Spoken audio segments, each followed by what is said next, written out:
صباح الخير، صباح الفل على جمهور الاهلي العظيم.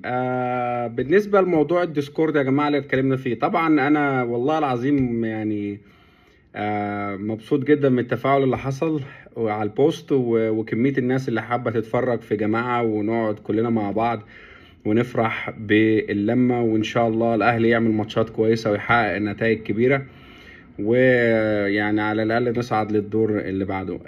بالنسبه لموضوع الديسكورد،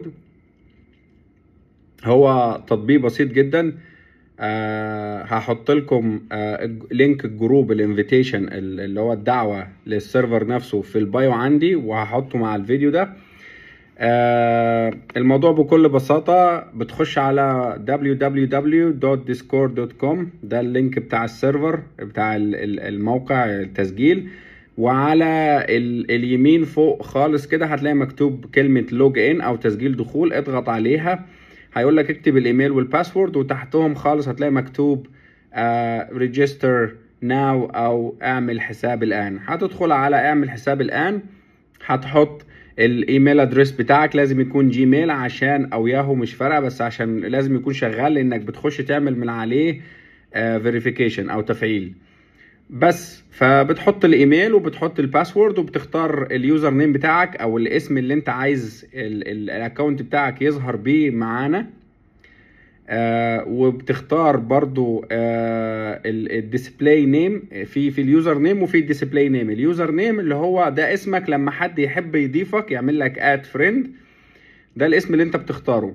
وفي اللي هو الديسبلاي نيم، ده الاسم اللي انت عاوز يظهر بيه، يظهر قدام الناس كلها. تمام، ممكن يبقى نفس الاسم مرتين عادي، مفيش اي مشكله، تحط رقم، تحط حروف، حط اي حاجه انت عايزها مش فارقه يعني.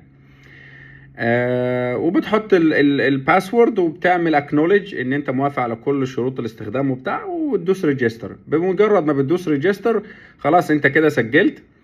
بيجي لك ايميل تفعيل على جيميل او الياهو، بتخش بتضغط على الرابط او على البوكس اللي هيجي لك. تمام كده الاكونت اتفعل.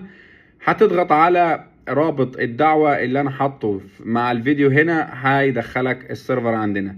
بمجرد ما تدخل السيرفر عندنا خلاص كده هتلاقي في كذا رومات، يعني في كذا غرفة شات، غرفة صوت، كل الكلام ده انا هشرحه ان شاء الله لما كل الناس تدخل ونبقى كلنا موجودين في مكالمة واحدة.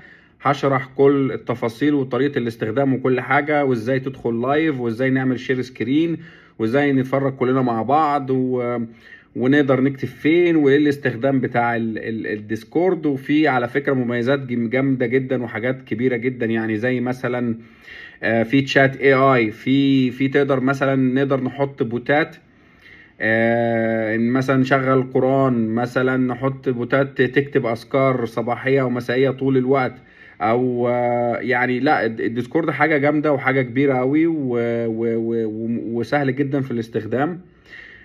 خلصوا بس خطوات التسجيل وادخلوا السيرفر، وان شاء الله هشرح كل حاجة واحنا متواجدين مع بعض.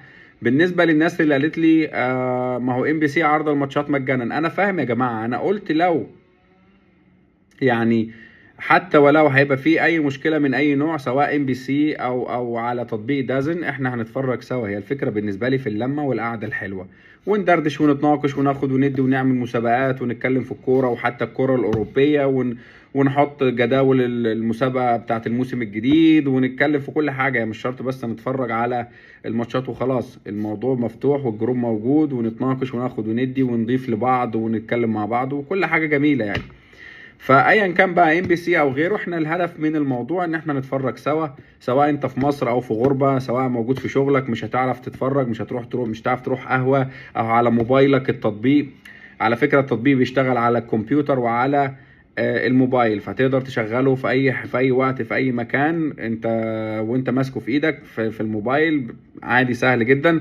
مش عايز اطول اكتر من كده، الموضوع سهل وبسيط، وان شاء الله كل حاجة هشرحها في وقتها، ونتجمع على خير بإذن الله. السلام عليكم.